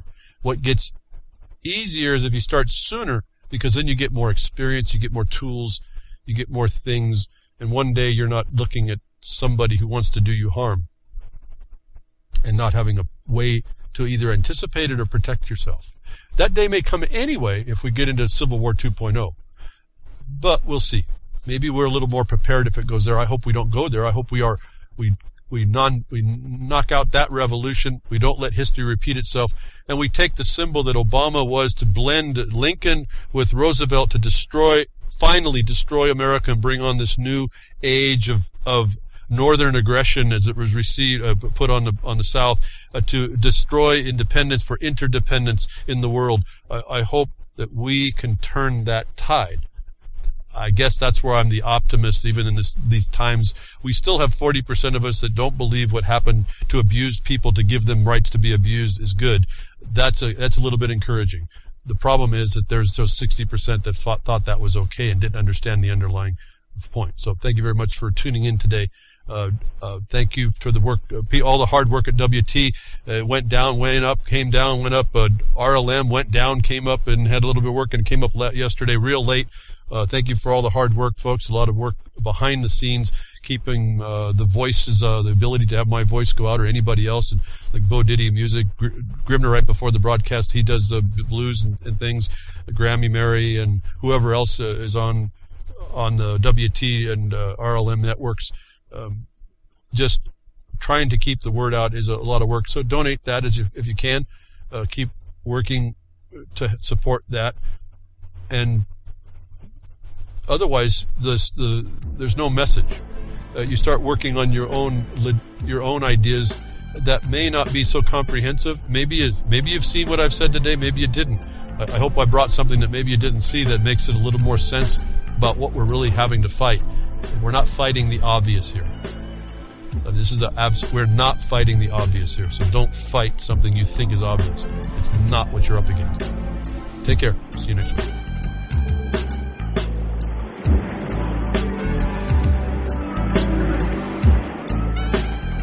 Well, that's another lesson. I hope with today's information you can take it to those that misbehave. From behind the woodshed, leaving his mark on the beast, this is Hal Anthony. Till next time, Journey with Purpose.